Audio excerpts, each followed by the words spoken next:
Hello everyone, నమస్తే అందరికీ. సుదర్శన homeopathy ఛానల్కి స్వాగతం. ఈ రోజుల్లో అన్ని కుటుంబాల్లో కూడా పట్టి పీడుస్తున్న జబ్బుల్లో ముఖ్యంగా 3 రకాలు.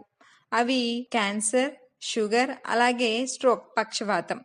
అయితే ఈ 3 జబ్బులతో పాటుగా మరో 30 రకాల జబ్బులు రాకుండా ఏ మందులు వాడకుండా మనం ఆరోగ్యంగా ఉండాలి అంటే ఎలానో కాదండి, వీటన్నిటికీ ఒకే ఒక పరిష్కారం విటమిన్ డి. రోజుకొక 20 నిమిషాలు గనక మనం కేటాయిస్తే వీటన్నిటికీ పరిష్కారం దొరుకుతుంది. మనందరికీ తెలిసిన విషయమే, విటమిన్ డి అనేది మనకి బోన్ స్ట్రెంగ్త్, బోన్ మాస్, అలాగే మజిల్ స్ట్రెంగ్త్కి, కాల్షియం ప్రొడక్షన్కి, వీటన్నిటికీ విటమిన్ డి అనేది ఎంత అవసరమో. ఇప్పుడు ప్రస్తుతం ఎవరి జీవన విధానంలో వాళ్ళు పరిగెడుతూ, ఎవరి జాబ్స్లో వాటిలో పరిగెడుతూ ఉండి పొద్దున్నే కాసేపు ఎండకి ఉండకుండా, అసలు ఎండ తగలకుండా ఉండటం వల్ల ప్రతి ఒక్కరిలో కూడా చిన్న వాళ్ళ నుంచి ముసలి వాళ్ళ దాకా, అంటే చంటి పిల్లవాడి నుంచి ముసలి వాళ్ళ దాకా ప్రతి ఒక్కరు ఈ విటమిన్ డి డెఫిషియన్సీకి గురవుతూ ఉన్నారు. అయితే ఈ విటమిన్ డి డెఫిషియన్సీ కూడా మనకి డయాబెటీస్ లాగా చాలా సైలెంట్ కిల్లర్ అనమాట. అంటే ఉందని తెలియదు, కానీ బాడీలోని ప్రతి ఆర్గన్ మీద దీని ఎఫెక్ట్ అనేది మనం గమనిస్తూ ఉంటాము. కనుక విటమిన్ డి గురించి అందరూ తెలుసుకోవాలి. అంటే ఈ విటమిన్ డి డెఫిషియన్సీ వల్ల ఏ ఏ జబ్బులు వస్తాయి, ఈ విటమిన్ డి డెఫిషియన్సీ రాకుండా మనం ఏ జాగ్రత్తలు తీసుకోవాలి, అలాగే ఈ విటమిన్ డి డెఫిషియన్సీలో సిమ్టమ్స్ ఏమేమి ఉంటాయి అన్నది మనము ఖచ్చితంగా తెలుసుకొని ఉండాలి. తర్వాత చిన్నపిల్లల్లో విటమిన్ డి ఉంటే మనము దాన్ని రికెట్స్ అని పిలుస్తాం. అంటే బౌలెగ్స్, కాళ్ళు 2 వంగిపోయి ఉండడం మనం గమనిస్తూ ఉంటాము. అదే పెద్దవారిలో అయితే ఆస్టియోమలేషియా అని పిలుస్తాము. అంటే ఎముకలు మెత్తబడిపోవటం. ఇప్పుడు ఏంటంటే 40-50 సంవత్సరాలకే ఎక్కువ మందికి ఎముకలు మెత్తబడిపోతూ ఉంటున్నాయి. దానివల్ల ఏంటంటే కొంచెం కింద పడ్డా కూడా ఈజీగా ఫ్రాక్చర్స్ అయిపోతున్నాయి. ముఖ్యంగా హిప్ జాయింట్ ఫ్రాక్చర్స్ అయిపోతున్నాయి. ఇలా ఈ హిప్ జాయింట్ ఫ్రాక్చర్స్ అవ్వటం వల్ల ఏంటంటే అది మనం ఇంకా లెగిచి నడిచేదానికి అవకాశం ఉండదు కాబట్టి ఇంకా రిమైనింగ్ లైఫ్ అంతా, మిగతా జీవితాంతం అంతా బెడ్ రిడెన్ అయిపోతూ ఉంటున్నారు. అలాగే ఈ విటమిన్ డి డెఫిషియన్సీ వలన మజిల్స్, కండరాలు అనేవి కూడా చాలా వీక్గా అవుతున్నాయి. ఏ పని చేయలేకపోతున్నారు. ఈజీగా అలసిపోవటం కూడా ఈ విటమిన్ డి డెఫిషియన్సీ వల్లే వస్తుంది. దీనివల్ల బ్యాలెన్స్, అంటే నడిచేది ఇంబ్యాలెన్స్ అవుతూ ఉంటుంది, బ్యాలెన్స్ లేకుండా ఉంటుంది. అలాగే చిన్న వయసులోనే ముసలి వాళ్ళలాగా ఏ పని చేయలేకపోవటం, అలసిపోవటం, కొంచెం నడిచినా అలసిపోవటం, ఒక పని చేసినా అలసిపోవటం, కంపల్సరీ రెస్ట్ తీసుకునే పరిస్థితి ఈ విటమిన్ డి డెఫిషియన్సీ వల్ల వస్తుంది. ఇవన్నీ ఎముకలకు సంబంధించినవి. అలాగే ఎక్స్ట్రా స్కెలిటల్ డిసీజెస్ ఏమున్నాయి అంటే విటమిన్ డి వల్ల స్ట్రోక్, అంటే పక్షవాతం వచ్చే అవకాశం ఉంది. అలాగే మతిమరుపు, అల్జీమర్స్ డిసీజ్ కూడా ఈ విటమిన్ డి డెఫిషియన్సీ వల్ల వస్తుంది అని మనకి రీసెర్చ్ చెప్తున్నాయి. దాంతో పాటుగా ఎలర్జీ వచ్చే అవకాశం ఉన్నాయి. మామూలుగా ఎలర్జీ అనగానే ఏమనుకుంటాం, ఎంతసేపు సైనసైటిస్ కానీ, కోల్డ్, కఫ్, అలాగే చలిగాలి పడట్లేదు దీనివల్ల ఎలర్జీ వస్తుంది అనుకుంటారు. కానీ విటమిన్ డి డెఫిషియన్సీ ఉన్న వాళ్ళలో కూడా ఫ్రీక్వెంట్గా ఎలర్జీస్ అనేవి చూస్తూ ఉంటాము.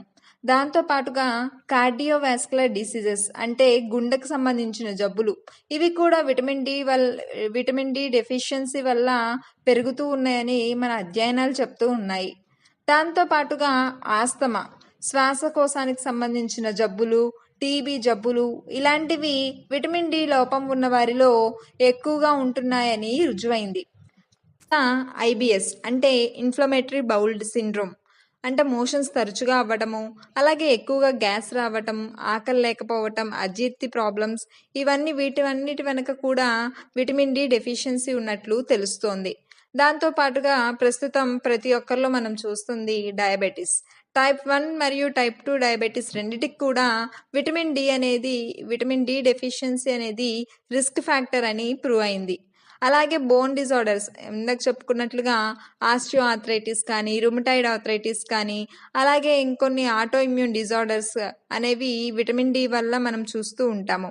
దాంతో పాటుగా ముఖ్యంగా క్యాన్సర్స్, ఫిమేల్లో అయితే బ్రెస్ట్ క్యాన్సర్, అలాగే మేల్లో అయితే కోలాన్ క్యాన్సర్ మరియు ప్రోస్టేట్ క్యాన్సర్, వీటికి కూడా విటమిన్ డి డెఫిషియన్సీకి సంబంధం ఉందని మనకి రీసెర్చ్ చెప్తున్నాయి. మరి ఇన్ని డిసీజెస్‌కి కారణమైన విటమిన్ డి డెఫిషియన్సీ ఏ ఏజ్‌లో స్టార్ట్ అవుతుంది అంటే, కొంతమందికి పుట్టినప్పుడే స్టార్ట్ అవుతుందని చెప్పుకున్నాము. ఎలా అంటే ప్రెగ్నెంట్‌గా ఉన్న మదర్‌కి ఈ విటమిన్ డి డెఫిషియన్సీ గనక ఉంటే బేబీకి వచ్చే అవకాశం ఉంది. ఆ తర్వాత ఈ డెఫిషియన్సీ అనేది 8-10 ఇయర్స్ నుంచి కొంతమందిలో స్టార్ట్ అవుతూ ఉంటుంది. ఈ విటమిన్ డి డెఫిషియన్సీ కూడా షుగర్ లాగానే సైలెంట్ కిల్లర్. మనకి ఏజ్ పెరిగే కొద్దీ సింప్టమ్స్ బయటకొస్తే గానీ, ఈ డెఫిషియన్సీ ఉందని మనకు తెలీదు. ఇంకా అలాగా మనకి తెలిసేటప్పటికి ఏజ్ 35-40 ఇయర్స్ అవుతుంది. ఈ 35-40 ఇయర్స్‌కి మనం డెఫిషియన్సీ కనుక్కొని ట్రీట్మెంట్ స్టార్ట్ చేసి ఇదంతా మళ్ళా బాడీని సెట్ చేసుకునేటప్పటికి ఏజ్ గూడా అయిపోతుంది. కాబట్టి ఈ విటమిన్ డి డెఫిషియన్సీ మనకు తెలియాలి అంటే ఎవ్రీ ఇయర్ ఒక్కసారైనా ఈ బ్లడ్ టెస్ట్ అనేది విటమిన్ డి టెస్ట్ అనేది చేయించుకోవటం చాలా అవసరం. అయితే ఈ విటమిన్ డికి నార్మల్ రేంజ్ ఏంటి అంటే వీటిని మనం నానోగ్రామ్స్‌లో కొలుస్తాము. 20 నానోగ్రామ్స్ కన్నా తక్కువగా ఉంటే సివియర్ డెఫిషియన్సీ అన్నమాట. అలాగే 20-30 ఉంటే మైల్డ్ డెఫిషియన్సీ. దాంతో పాటుగా 30-50 అంటే ఇది నార్మల్ రేంజ్. కానీ అబోవ్ 100 ఉన్నా కూడా ఇది మనకి ప్రాబ్లమే. ఈ విటమిన్ డికి ఒకే ఒక్క సోర్స్ ఏంటంటే మనకి సన్‌లైట్. ఈ సన్‌లైట్ చర్మం మీద పడి విటమిన్ డిని ప్రొడ్యూస్ చేస్తుంది. రోజుకి కనీసం ఒక అరగంట నుంచి 40 నిమిషాలు గనక మనము మన శరీరం భరించగలిగేంత ఎండలో నుంచుంటే మనకి ఆ రోజుకి సరిపోయినంత విటమిన్ డి అనేది మన బాడీలో ప్రొడ్యూస్ అవుతుంది. అయితే ఒక 2 రోజులు చేసి మనకి సరిపోతుందిలే అని పక్కన పడేయటం కాదు. ఏ రోజుకి ఆ రోజు కావాల్సినంత విటమిన్ డిని మనం తీసుకుంటూ ఉండాలి. కాబట్టి డైలీ 30-40 మినిట్స్ అనేది మనకి సన్ ఎక్స్‌పోజర్ అనేది విటమిన్ డికి అవసరం.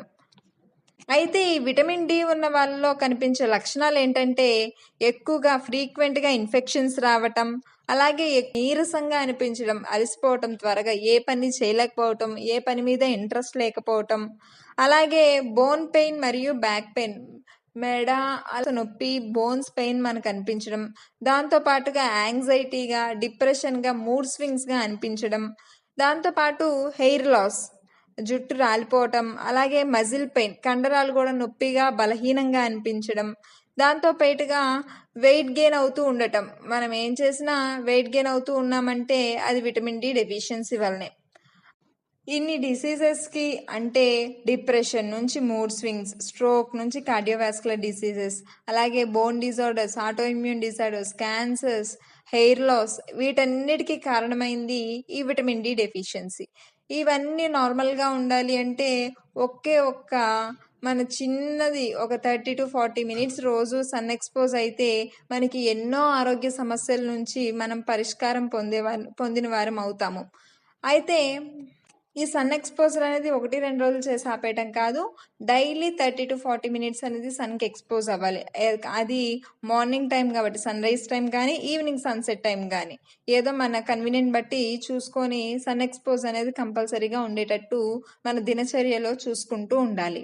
ఇది గనక మనం పాటిస్తే ఎన్నో జబ్బులకు ఏ మందులు లేకుండా మనం చెక్ పెట్టిన వాళ్ళం అవుతాము. మీకు గనక ఈ ఇన్ఫర్మేషన్ యూస్‌ఫుల్‌గా అనిపిస్తే మా సుదర్శన హోమియోపతి ఛానల్‌ని లైక్, షేర్ మరియు సబ్స్క్రైబ్ చేసుకోండి. Thank you.